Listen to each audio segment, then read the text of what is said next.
Hello दोस्तों, स्वागत है आपका हमारी इस नई सीरीज में जिसका नाम है हिस्ट्री का क्रॉसओवर। इसमें हम एक एक करके उन सभी टॉपिक्स को पकड़ेंगे जो इतिहास में हुए हैं, काफी फेमस होने भी चाहिए, बट आज के टाइम पर उनको उतने लोग नहीं जानते जितने उनको जानने चाहिए। तो इसी कड़ी में आज हमारा पहला टॉपिक है ऑटोमन एम्पायर का राइज, उसका फॉल और आज की जियोग्राफिकल सिचुएशन में इस घटना का क्या असर पड़ा था। तो एक एक करके हम इन सभी चीजों पर बात करेंगे। तो आइए अब इस वीडियो को शुरू करते हैं। तो सबसे पहले हम जानेंगे कि ऑटोमन एम्पायर का राइज कैसे होता है, यह एम्पायर एग्जिस्टेंस में कैसे आता है। तो हम मैप से अगर समझें तो बात शुरू होती है 1300 एडी के आसपास से, जब बैजेंटाइन एम्पायर अपने डिक्लाइन पर चल रहा था और वहीं दूसरी तरफ सेल्जुक किंगडम को मंगोल्स ने डिस्ट्रॉय करके रख दिया था। अब जैसे ही सेल्जुक किंगडम डिस्ट्रॉय हो जाता है, ये रीजन छोटे छोटे टर्क्स ग्रुप में बढ़ जाता है। ये टर्क्स ग्रुप वैसे तो बहुत स्ट्रांग हुआ करते थे, बट ये लोग यूनाइटेड नहीं रहते थे। ऐसी कोई बात इनके बीच नहीं थी कि ये यूनाइटेड रह सकें।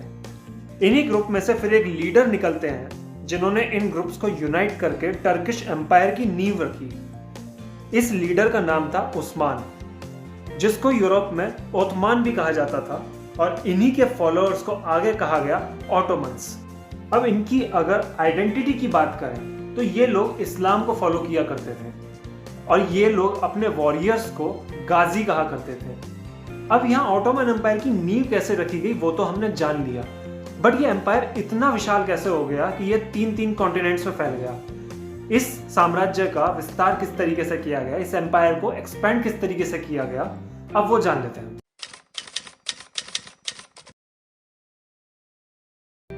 तो 13th सेंचुरी में जब बैजेंटाइन एम्पायर वीक हो चुका था, तभी से ही ऑटोमन्स ने इसको रीड करना स्टार्ट कर दिया और 1361 में ऑटोमन्स ने इन्वेड करते हुए बैजेंटाइन एम्पायर के one of the most important cities Adrianople को कैप्चर कर लिया।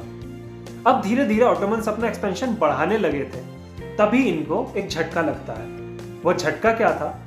इनको बैटल ऑफ अंकारा में तैमूर का सामना करना पड़ गया 1402 में, और तैमूर का सामना करते हुए अंकारा में ऑटोमन्स को बहुत बुरी हार मिलती है। ये वही तैमूर था जिसने तुगलक्स के टाइम पर इंडिया को भी इन्वेड किया था। इस हार के बाद ऑटोमन्स के एक्सपेंशन पर थोड़ा सा ब्रेक लगता है, लेकिन बैटल ऑफ अंकारा के बाद तैमूर ने अपना ध्यान चाइना की तरफ कर लिया और ऑटोमन फिर से अपने को ईस्टर्न फ्रंट से सेफ फील करने लगे। जिसके बाद एक एक करके ऑटोमन्स ने अपना एक्सपेंशन रीस्टार्ट किया। फिर आता है 1453, जिसमें ऑटोमन एम्पायर के एक्सपेंशन मिशन को उनकी सबसे बड़ी कामयाबी मिल जाती है, जब ऑटोमन सुल्तान मेहमद II ने कॉन्स्टेंटिनोपल को कब्जा कर लिया। अब ये कॉन्स्टेंटिनोपल को अगर आप समझ सकें तो ये आज का इस्तांबुल है। लेकिन आखिर क्यों कॉन्स्टेंटिनोपल पर कब्जा करना इतना इंपॉर्टेंट था कि उसको ऑटोमन एम्पायर के एक्सपेंशन की सबसे बड़ी कामयाबी माना जाता है? उसके लिए आपको इस मैप से स्ट्रेटेजिकली समझना होगा। कॉन्स्टेंटिनोपल के पास था बॉस्फोरस स्ट्रेट, जो ब्लैक सी को सी ऑफ मरमरा से कनेक्ट करता था, जिसका मतलब था कि अगर यहाँ ऑटोमन एम्पायर का कंट्रोल आ जाता है तो ऑटोमन्स इजीली एशिया और यूरोप को जोड़ने वाले इस चैनल पर कैप्चर कर सकते हैं। इस चैनल को वो जब चाहे वो ब्लॉक कर सकते हैं, और ये आगे उन्होंने किया भी। इसीलिए यहाँ पर जब ऑटोमन्स का कब्जा हो गया था तो हम देख पाते हैं कि काफी सारे यूरोपियन पावर्स हैं जो इंडिया से ट्रेड नहीं कर पा रहे थे, और फिर उन्होंने सी रोड को ढूंढना स्टार्ट किया। तो हम मान सकते हैं कि हमारी जो अपनी हिस्ट्री भी रही है, उसका टर्निंग पॉइंट ऑटोमन एम्पायर का कॉन्स्टेंटिनोपल पर कब्जा करना ही था। और इसी कॉन्स्टेंटिनोपल पर कब्जा करने के लिए ऑटोमन एम्पायर की ये जो लड़ाई चली थी वो 7 हफ्तों तक चली थी। 7 हफ्ते तक बैजेंटाइन एम्पायर ने खुद को डिफेंड किया और धीरे धीरे करके ऑटोमन एम्पायर ने बैजेंटाइन एम्पायर का रूल खत्म कर दिया। इस लड़ाई के बाद मेहमद II का नाम पड़ गया मेहमद द कॉन्करर, और धीरे धीरे इस सिटी का रीडेवलपमेंट स्टार्ट होता है। और मेहमद द कॉन्करर ने इस सिटी में सभी धर्म के लोगों को रहने की परमिशन दी, और धीरे धीरे करके यहाँ पर मुस्लिम्स, ज्यूज, क्रिश्चियंस जैसे हर धर्म के लोगों को जगह मिलने लगी। लेकिन इतनी बड़ी जीत के बाद भी हम ये नहीं कह सकते कि ऑटोमन एम्पायर का पीक यहाँ पर था। अब आप सवाल पूछेंगे कि अगर इतनी बड़ी जीत के बाद भी पीक नहीं आया था तो आखिर पीक कब आता है फिर इस एम्पायर का।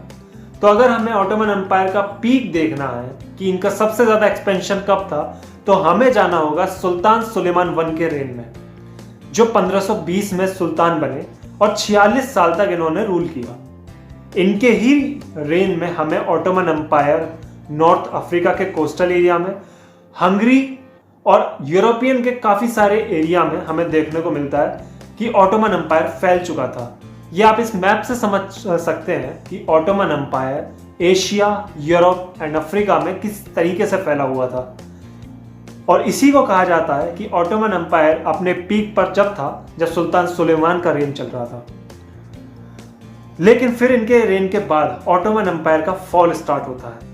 अब हम जानेंगे कि एक छोटे से एरिया से निकला एम्पायर जो बाद में 3 कॉन्टिनेंट तक फैल गया, वो आखिर इतना कमजोर कैसे होना स्टार्ट हो गया। तो ऑटोमन एम्पायर के फॉल के रीजंस अगर हम देखें तो काफी सारे आते हैं।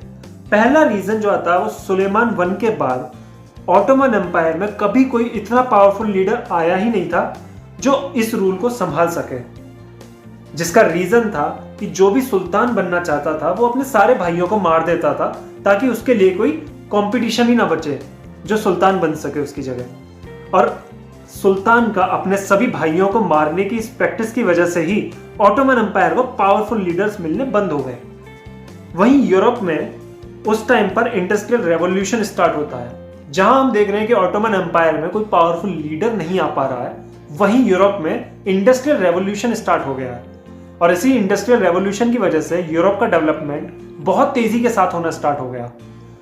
और फिर 1683 में बैटल ऑफ वियना में ऑटोमन एम्पायर की हार हो जाती है। और इसी तरह छोटी छोटी बैटल्स में अगले 100 सालों तक ऑटोमन एम्पायर अपने की एरिया को लूज करते चले गए। फिर 1878 में कांग्रेस ऑफ बर्लिन होती है और कांग्रेस ऑफ बर्लिन की वजह से रोमानिया, सर्बिया और बुल्गारिया भी इंडिपेंडेंट हो जाते हैं। फिर 1912 और 1913 में बैल्कन वॉर होती है, जिसमें ऑटोमन यूरोप को अपनी सारी टेरिटरीज दे बैठे। इसका मतलब कि यूरोप में जितनी भी ऑटोमन एम्पायर की टेरिटरीज थी वो सारी ऑटोमन एम्पायर लूज कर जाते हैं। बट अभी भी ऑफिशियली ऑटोमन एम्पायर एग्जिस्ट करता था।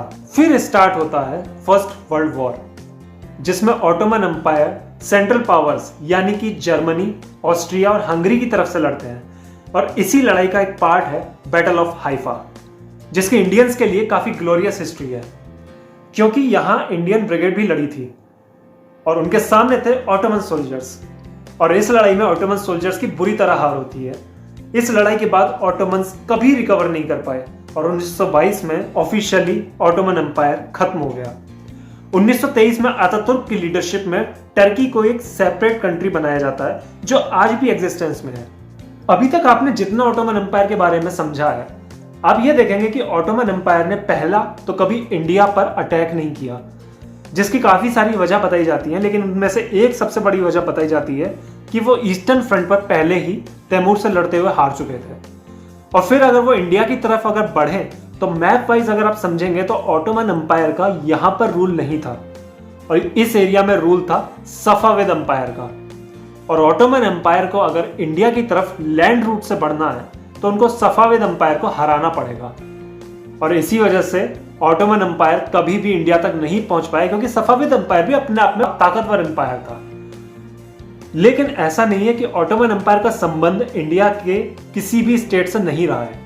इंडिया में हमें एक किंगडम देखने को मिलता है, बहमनी किंगडम, जिसकी राइवलरी रही थी विजयनगर एम्पायर के साथ। बहमनी किंगडम और ऑटोमन एम्पायर के बीच में हमें एम्बेसी एक्सचेंजेस भी देखने को मिलते हैं।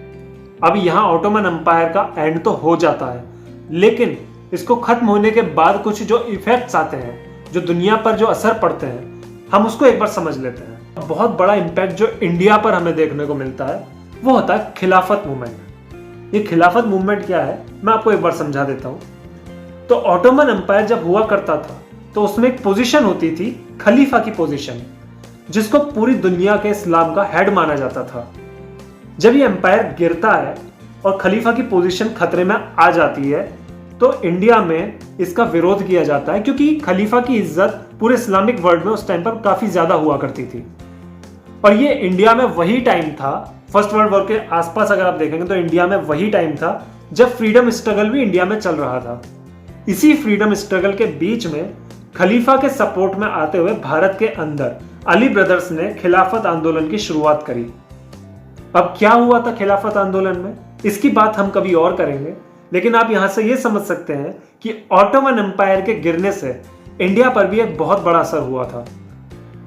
तो आज की हमारी सीरीज हिस्ट्री का क्रॉसओवर के पहली वीडियो में इतना ही। हम जल्दी मिलेंगे दूसरी वीडियो के साथ। और अभी हमने हरियाणा में जो दंगे देखे हैं उसके लिए भी हम एक वीडियो लाने वाले हैं डिटेल में कि उसका रीजन क्या था, उसमें हुआ क्या क्या था, शुरुआत उसकी कैसे हुई थी, क्या इसका कोई पुराना पास्ट भी रहा है। तो उसके लिए भी हम जल्दी एक वीडियो लाने वाले हैं और हिस्ट्री का क्रॉसओवर की नई वीडियो भी आपको जल्द देखने को मिलेगी। तब तक के लिए अगर आपको ये वीडियो पसंद आती है तो इस वीडियो को लाइक करिए, चैनल को सब्सक्राइब करिए, कमेंट करके बताइए कि आपको किस तरीके की वीडियो लगी। इस सीरीज में हम और क्या क्या वीडियो को ला सकते हैं, क्या क्या टॉपिक्स हम रख सकते हैं हिस्ट्री के लिए, वो आप कमेंट करके बताइए और इस वीडियो को ज़्यादा से ज़्यादा शेयर करिए। तब तक के लिए धन्यवाद।